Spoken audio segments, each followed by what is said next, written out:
Okay.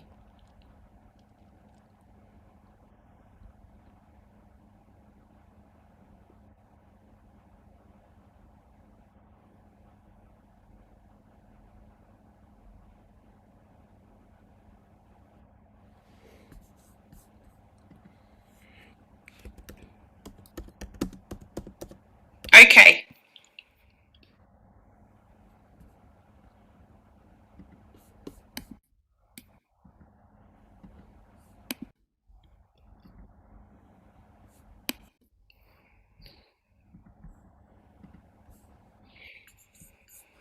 Well, I am now under Wintringham. It's a good organisation and it's for people over 50. Okay. Structure of the program. Good morning and welcome to another edition of Your Life in Your Voice. Today we have part 2 of our talk with Auntie Jane Rosengrave and Pauline Williams. Auntie Jane is First Nation and it's all to do with accommodation, housing and issues around housing for people with disabilities. So welcome ladies. We'll just go through the whole program. So Jane, would you like to do the acknowledgement of country here? Yep, I will. Hi everybody, my name's Auntie Jane and I'd like to begin by paying my respects to the Wurundjeri people, to the traditional custodies of this land where we are meeting upon today, for its elders and past and present, and even for the self-advocacy people who have passed away and who are still here today on Aboriginal land. Thank you.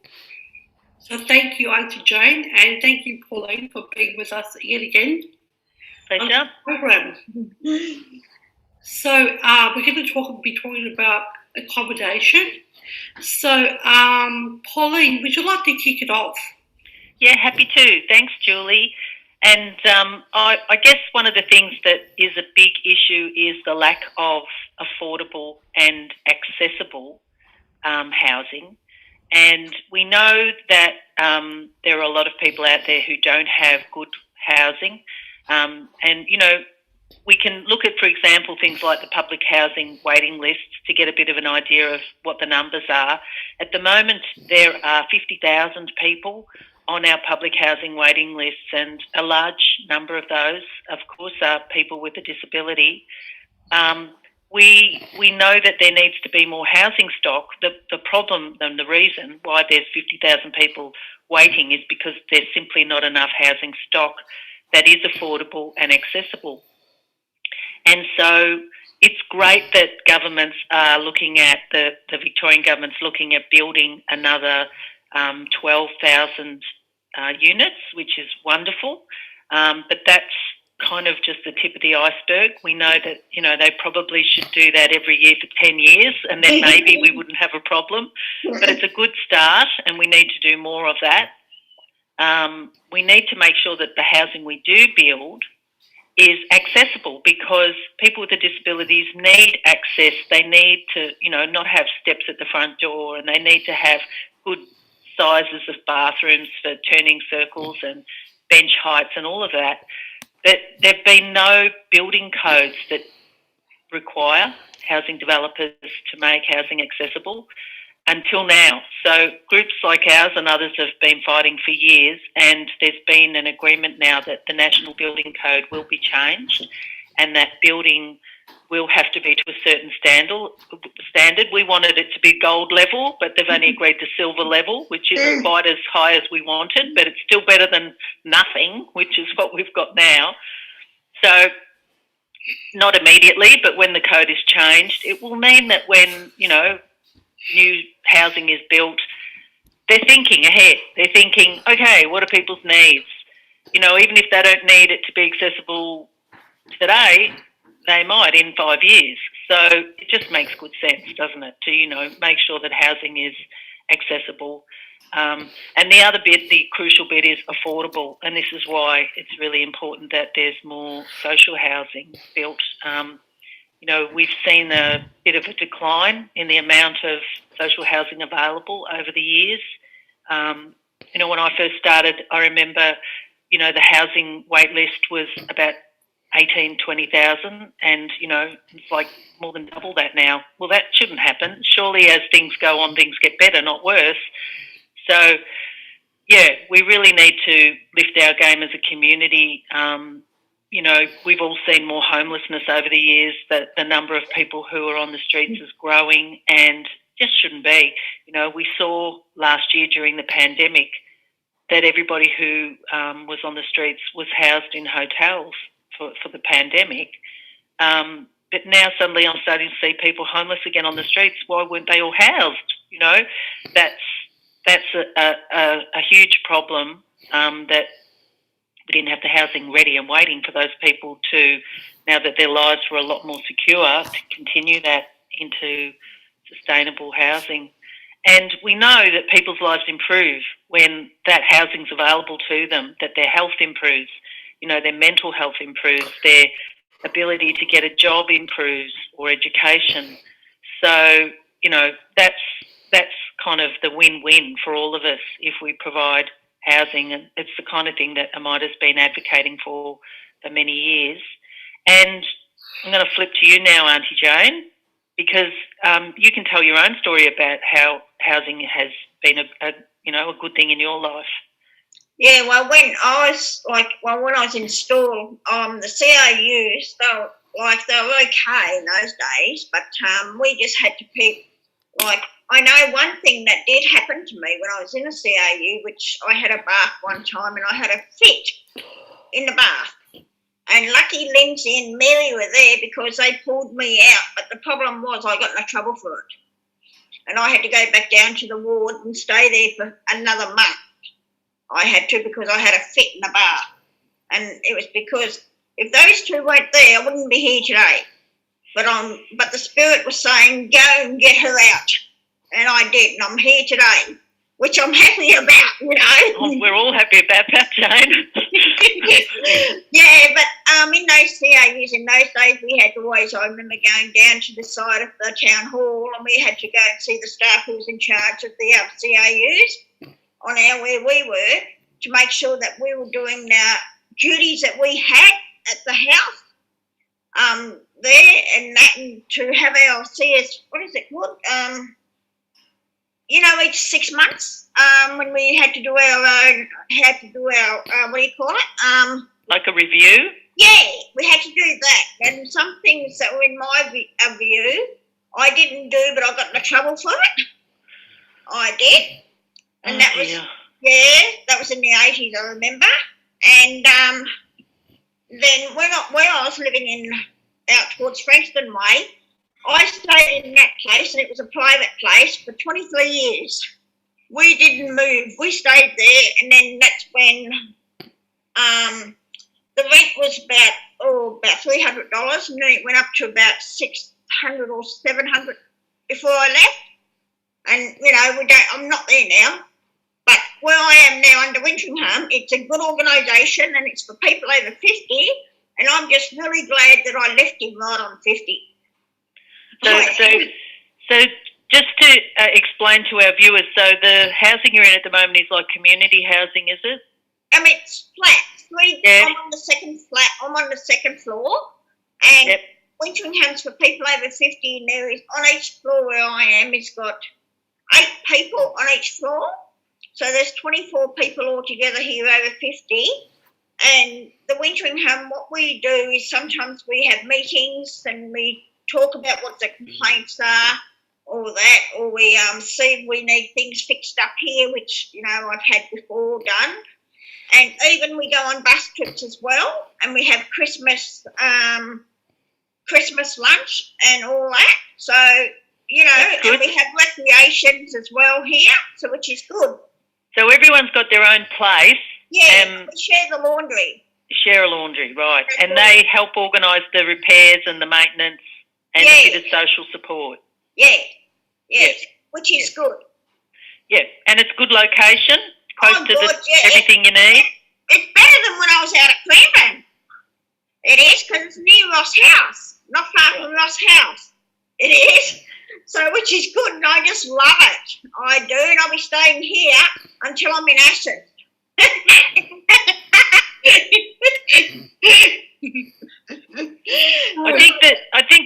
important though, because, like oftentimes, people can't afford to live near a train station and can't afford to live, in the places where you want to be, near the medical centre and the shops and the things that you need for your life, because those locations are more expensive. But if you have public housing that the government's actually bought the properties, then, you could be on a disability pension, but you can still afford the rent because they're only going to charge you 25% of your pension, which makes it affordable to live in a place that's good. That's right, yes. And, see, it's very close here where I am, near the trams, near the trains. If you want to go on a holiday, you can just let Winchlingham know, which I've done in the past, and then you just get one of your good close friends who you can trust to look after your mail and all that. So, I just love it here. It's just like being free as a bird, which it is. Yes. Yeah, it's so important. I mean, at MIDA we do a lot of individual advocacy for people with housing issues, and oftentimes it's problems with access to housing, or they might be in public or private rental, but that, over time maybe their disability has meant that their mobility has changed, or they need different supports or different modifications. And, that's often where you get a problem because landlord doesn't want to do that, That's right. So, there might be the opportunity, again, with the NDIS where they could pay for modifications, but landlords still have to say yes. The Office of Housing will pretty much always make modifications, but one of the problems we've found with the community housing managers is that they don't have a budget for making modifications. So they can be great landlords when you're in there, but if you need changes, they don't have the money to do it. And that can be a real problem. It's a bit of a gap that we've noticed with the community housing providers is they don't have that budget for modifications. So governments need to step in and help out, I think. I can remember when I was living in this private house in Cranbourne that when we needed the road, the driveway to be cemented or which it was gravel it was, and we needed the letterbox fixed and we needed a fence, she wouldn't do that for us. She wouldn't, because, she wouldn't spend much money on it in those days, when we were renting. Yeah, that's right, Jane. And with the rent going up, she just wouldn't do much for the house where we were staying. Yeah. Yeah. So there's lots of changes that need to happen to the rental laws too, so that basic rights are in the Residential Tenancies Act, and there are some changes coming in, which is good to give people a bit more security.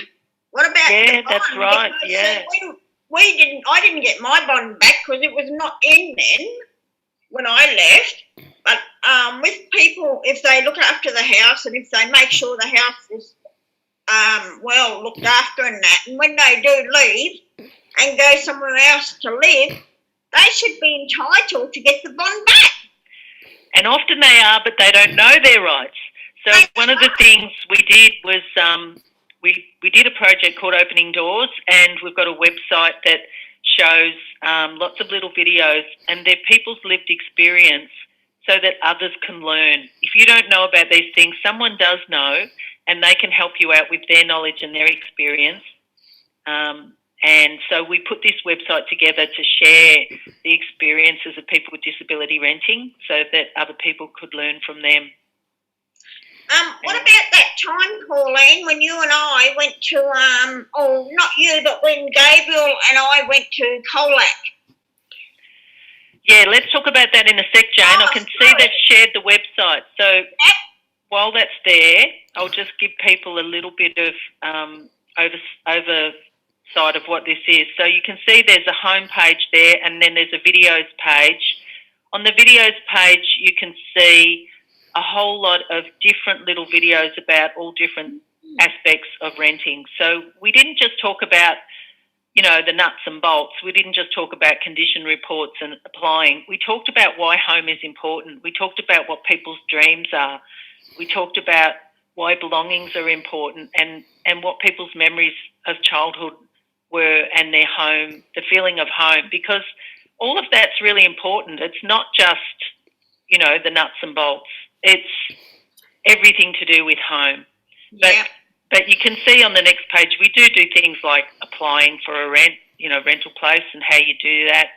We do talk about what does the real estate agent need from you, what is a landlord, and we talk about things like discrimination and disclosure. The disclosure one was really interesting where people said, some people said, I wasn't sure whether I would tell my landlord that I had a disability. Were they going to discriminate against me if I did? And maybe I would choose not to. And of course, other people said, well, I didn't have a choice. I'm in a wheelchair and they can see I've got a disability. And I just had to confront it face on that they might discriminate against me and I was going to have to stand up for myself and deal with it. So really interesting discussions from people.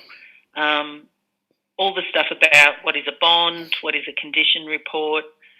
And a condition report is something a lot of people don't know about. And if you don't fill in the condition report right at the start, and that's basically where you go through the place and you say how clean the state of the place was and what the condition of things were. So if a window was cracked, you mark down on the report that it was cracked before you moved in, so that when you move out, they can't say you cracked the window.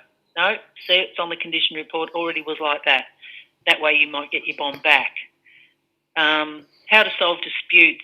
Really important because things do go wrong, but there's ways of dealing with it, and there's also helpful links on our website so that if you do have disputes and you think you need some advocacy support, you can go to an advocacy organisation, or ring up the tenants union and find that information. So we think it was really good. The project was mainly making videos, but as we went along, we actually captured some people in photographic form as well. And now we've got this amazing photographic exhibition, and it's been shown once in Melbourne, but it was due to be touring country Victoria last year. Of course, it couldn't. And we had it all set up to go. We were about to have our first exhibition at a community arts facility in Yarram, and they had a lockdown. So we're coming out of the lockdown now, but we still haven't got our art exhibition happening because of the fact that it locked down just as it was about to start. But we will be going to regional Victoria, all going well. Yeah, I hope so. We're almost going to be out of time. Is it possible to round this up a bit and we'll... Yes. Yeah. So I guess if people do want to contact Amida, you are most welcome to. We have individual advocates who can help you with housing issues you might have in private or public rental or in a group home. And thank you for sharing the screen.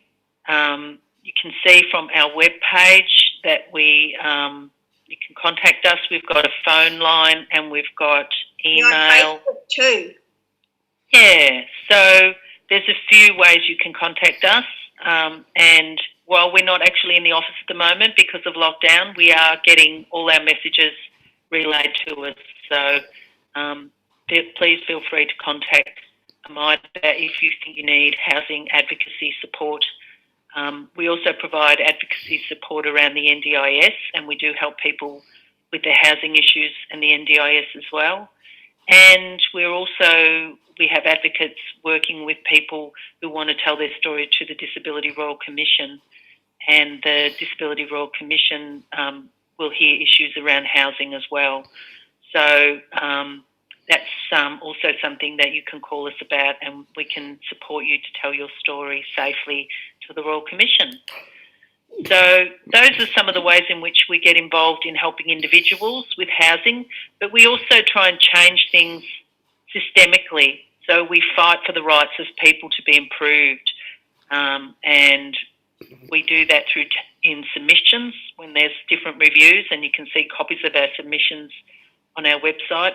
We also have a radio show, and that's on our website too. So people tell their stories and talk about the issues that people with disability are facing in housing.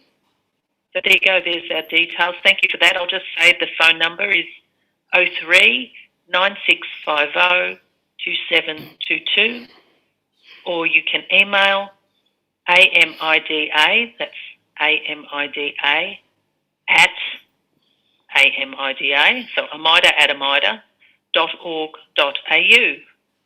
And our address is the first floor, Ross House, 247 Flinders Lane, which at the moment isn't open, but it will be again very soon.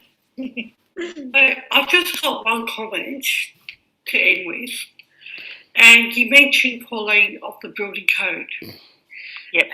And I did some research last year, and I think that language is really important because, it's like sets the scene for future policy.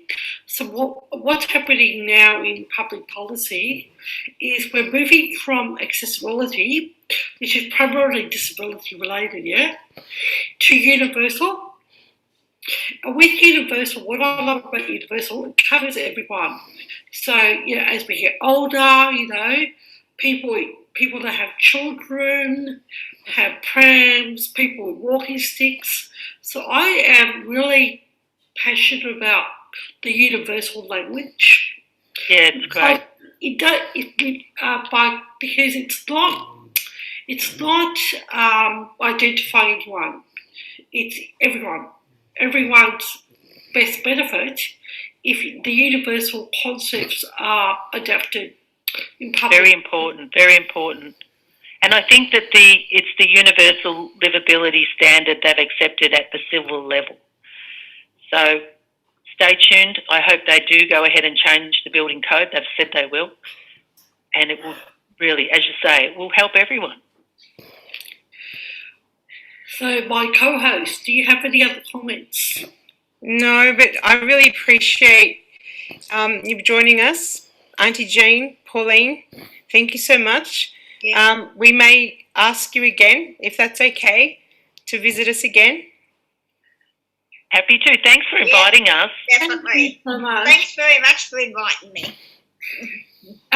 It was our pleasure, and we feel very privileged that you both accepted our invitation. Thanks. So how about we do the funding body again, Blair? Oh, we can do it later. Okay, sure. Yeah.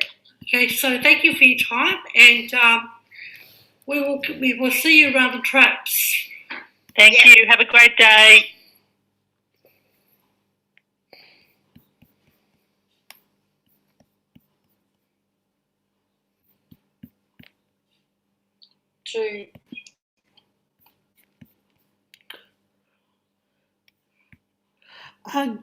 Good afternoon, everyone. Welcome back.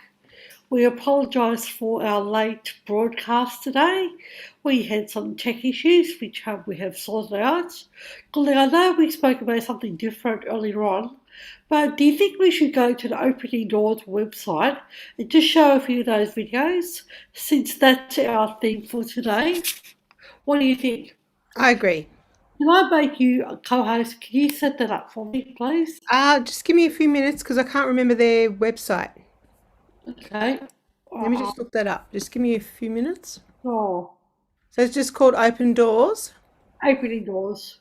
Opening Doors. Okay, just hold on. Thank you, people, for waiting.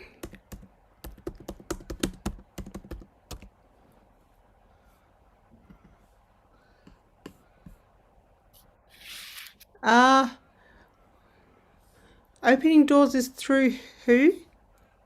Amida. Amida.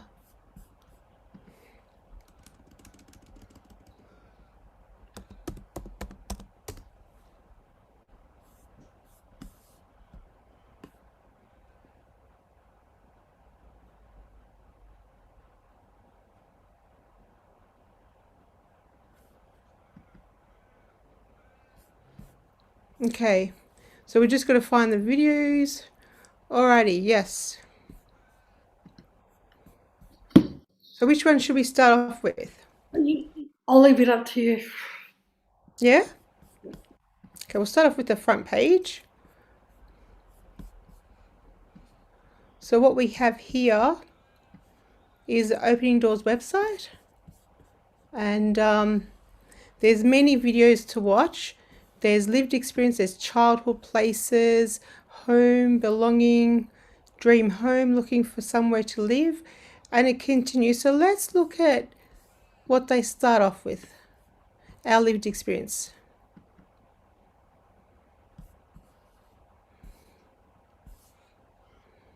Anyone in particular you want to go to, Julie? Leave it up to you. We'll go with Eva.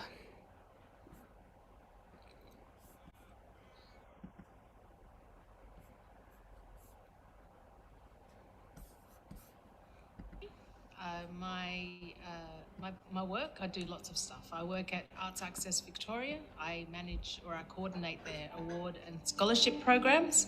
I also do some work for Voice at the Table, which is run out of Saru here at Ross House. We go around to different organisations and companies that make decisions and policies about people with cognitive disabilities, and we speak about the worth and value about having people that represent our populace at the table when they're making these decisions. I've also done some work for Women with Disabilities Victoria over the years. Coming from being a non-disabled person to a disabled person, I was quite drastic and quite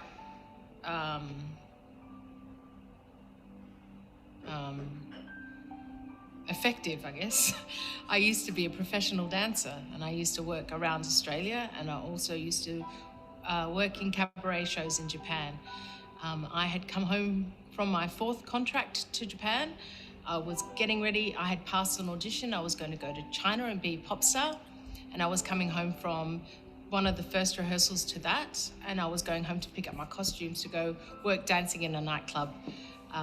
But as I crossed the Nepean Highway, I was hit by a car and carried for 40 metres on the bonnet, and when he stopped, I went flying off the car and slammed my head on the ground. So I had a stage 4 brain injury. I was stage 4 on the Glasgow coma scale. My frontal lobes extending onto the right side of my brain were bruised and my leg was broken. But the brain injury was everything. I spent so many years in grief and anger and regularly expressing it to everybody, all and sundry around me. I was I was devastated because my entire identity was taken from me when I had that accident. I was at the top of my game physically, attitudinally, ego. I had an ego the size of China that came down to peanut jar size allotment of ego after that, and so I had to build myself up over a long time, and I did that by keeping busy and involving myself in as many things as I could. Motivation is of the utmost importance after a brain injury, because you're starting from day dot again, and something within yourself needs to drive you so that you can start building, you can start taking steps again. For me, I was foundational back in my physicality. I had to learn everything all over again. And likewise, needing to learn myself physically again, I also needed to learn up here again, and I needed to learn here again, and I needed to learn about relating to people around me. So the motivation to get out there and to volunteer and to throw myself into as many opportunities as I could was important to me. So motivation has been the one thing that has got me through where I am. It has placed me at the place I am today.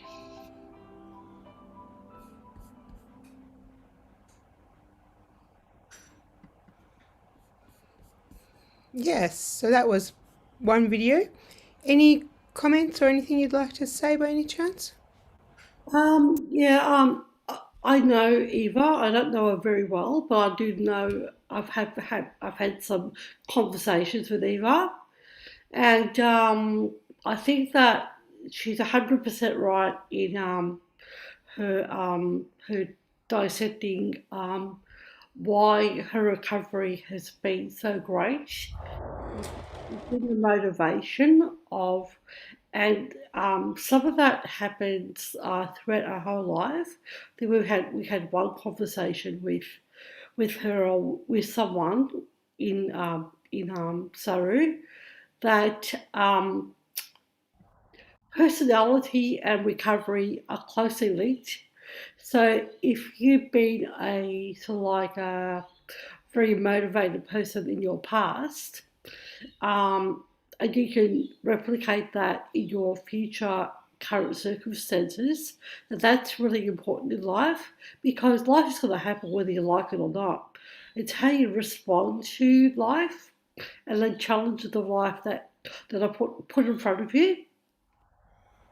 Any comments? Yeah, I'm just wondering, so the motivation that you might have had previously might not be there, but or it could be reversed, like you could be highly unmotivated previously and be motivated after the injury. So, wow, that's a big change to your. Would you say that affects your personality as well? Some brain injuries do actually affect personality, and then like there's I've spoken to lots of people. There's lots of anger with brain injury, and the whys come out, and why me, and and some people don't have that choice. Some people have had brain injuries from birth, or from 6 months, or from very early childhood. So they don't even remember being like, I don't like use the word normal, but they don't remember being normal, if that's a word that people are used to using. So yeah, that's a challenge in itself. Yeah. Yeah. So I don't know well, nothing is better whether you've had a before and after experience or whether you don't recall anything about your childhood. I don't think there's any better. There just is, and what is today. So yes, and we have to work with that. And life is going to go on regardless of what we do. So I think that making the best of the life is probably your best choice. The best choice. And healing takes time, and you just have to be very kind to yourself. Yeah, I used to work in a supported accommodation for people with ABI, and they needed support like 24/7. And yeah, you have to treat people with dignity. I think that was my main thing, was to make sure I respect everyone there and treat people with dignity. With even if someone's angry or if someone's unable to physically look after themselves, and personal hygiene, all sorts of issues. People are on those electric scooters, and sometimes the battery runs flat while they're crossing the street. So there's lots of challenges, and some people have more contending, and there was a lot of lives that had changed. That's what I noticed, that the people that were there and what they used to do and what they do now, people losing family and relationships, I observed that as well. Yeah, the way that we practice in diversity and disability is that it's always with dignity and respect to a person's choice and control over their lives. Even though some people may have other opinions, it doesn't matter what others think. We always go by their choices and their control over their lives. So the dignity and respect is pretty high up there on the agenda with diversity and disability committee members, how we practice on the ground in our groups. So there's no way that anyone that does not respect people's dignity is ever going to get by in not only in the disability sector but in life in general, because people want to be treated with respect. And it doesn't matter where you come from. You could be a professor. You could be then like in a New York minute, your life can change. And I've actually met a GP who now has a brain injury. So yes, yeah, it's all about humanity, yeah, and humanity and putting humans first, which is a art show that I visited recently. Yes, I did. that's exactly why I called it that. Yeah. Yes. Anyway, so that's my little rant for today. Yeah, so thank you for that. I'm just wondering, would we go to some of those slides, do you think, or not? How about we do the ending to the funding body? Okay. We'll keep it succinct Yes. to the topic. So we're up until all the funding body acknowledgements. Have I shared screen? Not sure. Let's have a look. Can you? Okay, I think. Yeah.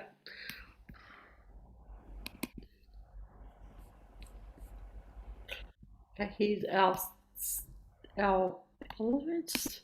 So the Your Life, Your Voice project would like to thank the Micro Resources and Northwest Management for their support they give to the Diversity and Disability Your Life, Your Voice project. We'd like to thank them for the funding for this project in these times of progressive out of the box thinking, especially living through these times of COVID-19. The COVID-19 has been difficult for people with disabilities, and we'd like to my scroll isn't working. We'd like to acknowledge that, and we'd like your opinions and ideas on D&D Your Life, Your Voice at gmail.com. And we'd like to thank again Jane and Pauline for giving us extra time in presenting a very important topic of accommodation. So, Claire, any other parting comments? No, but thank you for I would like to go to one more of those videos, but we are parting, so I'll just say thank you for everyone who is watching us. And if you like us to do a particular topic that you may be interested in, give us an email. And yeah, we're looking into new and different voices or issues that you might be interested in.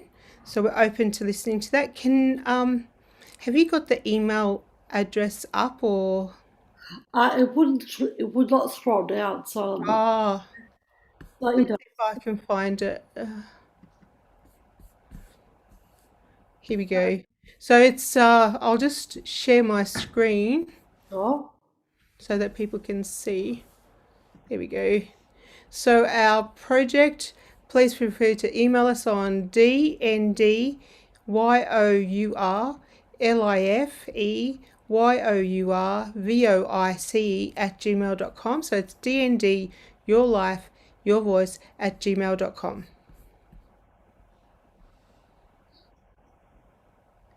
So thank you for your time, and thank you, Claire, and we'll see you in 2 weeks' time. Bye. Take care. Bye.